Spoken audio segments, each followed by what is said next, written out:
Good day, my name is James. I'm going to be talking today about the sword, mightier than the pen, a consideration of 21st century motivation techniques. The pen is mightier than the sword is a very famous quote that was first written by playwright Edward Bulwer-Lytton in 1839 for his play Cardinal Richelieu. These words have basically been lauded as true ever since they first became common knowledge. In recent history, these words are more frequently used by special interest groups in particular, seeking to demonstrate the nobility of their cause, usually by the argument that their words are somehow stronger than the weapons that may come against them and that makes their cause more noble. It's also used in politics to justify passive inaction, such as we've seen in Syria by many countries around the world in the past few years.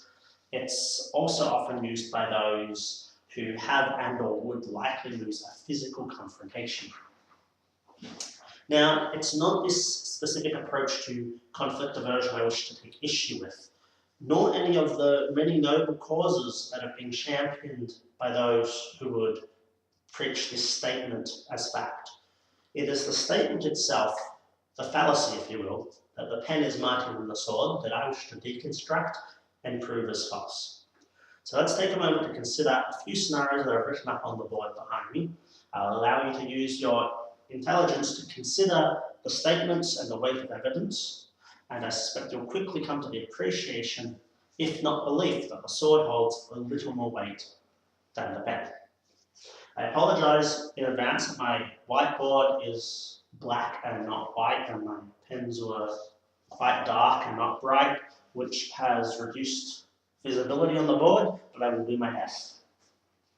So we have robbing a convenience store and being aggressive. That's rape, murder, assault, mugging, all kinds of aggressive behaviours that society disapproves of. It's worth noting both of these are actually illegal. There are laws in place that say you cannot do these. Those laws are written by the pen. This is an example of the pen at work as laws. If somebody does either of these to you in Australia, what do? We call the police. And the police will attempt to prevent bad people from doing bad things. They do this, interestingly, by the use of force. They will decide on the relevant use of force, but it will either be pepper spray, batons, or lethal force if they deem necessary. We also have president here. In the case of the president, I'm referring to the President of the United States of America. Wherever he is, guns usually are also, whether it's to defend him or to attempt to attack him, guns are quite frequently present. In the case of Obama, Obama sent his children to a school which was defended by no less than 11 armed guards, yet he sought to defend other schools with signs which said this school is a weapons-free zone. Poland, September 1939. Many of you will be too young to understand the relevance of this, but I hope you understand that date. If you don't, please learn it. That is the start of World War II and the failure of the League of Nations to prevent a second Great War. Essentially, the Nazis had promised the League of Nations and Great Britain that they wouldn't go to war, there wouldn't be another fight, and Poland found out the hard way that what the Nazis had said, what they'd written and what they'd signed was worthless, and they ended up having to take up weapons to defend themselves, a fight which took quite a long time, and they were oppressed quite heavily for a very long time. The UN, which is where all of this ultimately leads us to, the UN was the successor to the League of Nations. Their purpose was to prevent a third world war initially. They were the replacement of the League of Nations.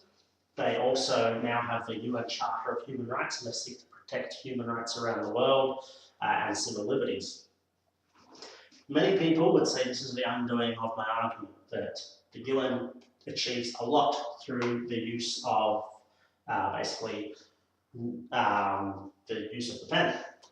The UN, however, if you look closely, you'll realise they do not only use the pen. In fact, very little of what the UN achieves is by the use purely of the pen. It is in fact usually by the use of military force or the threat of the use of military force. They certainly do not achieve everything they achieve by simply writing words and asking people nicely. Many people would also argue that almost all of these examples are only relevant because honest people only need to defend themselves because dishonest people harm themselves. This is a fair argument on the surface, but it actually falls a little flat. You see, if the pen were not mightier than the sword, why then, in news reports, we refer to a situation escalating? It escalates from a discussion or from a verbal confrontation, from a confrontation with the pen to a confrontation with the sword, where people attack each other. This happens to, we've had 2 years ago, we had Muslims in Sydney who were angered by the marketplace scene and the view of Islam after that, becoming quite aggressive to the police because they were not immediately believed that they were peaceful. We have had specialist groups such as gay rights get aggressive when they have often been confronted by other groups, but rather than arguing verbally, they have resorted almost immediately to aggressive actions. We have seen the Ku Klux Klan in the past resort to aggression because they realized that their arguments, their words, their pens were not going to achieve the outcome they wanted. They couldn't just lobby against Jews and African Americans, so they took aggressive actions. We see this all around. Ned Kelly could have written angry letters to the government rather than just becoming an outlaw. So we see all throughout history and even recent history where people escalate to the use of the sword. So it is my challenge to all of you to quietly ponder in your own mind the value of the pen versus the sword. Not that the sword is better, nor that the pen is weak, but that in truth a certain dichotomy exists where one only truly gains its power from the other. But it is fair to say that cavemen developed weapons well before they developed language. And this could be because, for pure results and effect, it has been proven throughout history that when it comes to points, the sword is indeed mightier than the pen. So with all the good the pen has achieved, the strongest pen is not always the most eloquent. It is usually just the best armed. Thank you and have a wonderful day. And now, Action 3 News brings you a breaking story with anchor partners Greg Corbin and Terry Bates. Good evening. Our top story, a car was broken into on Cherry Street this afternoon. My car. The suspect was 6'2" and a bastard! Terry! No, I work hard for my things! Drink your tea.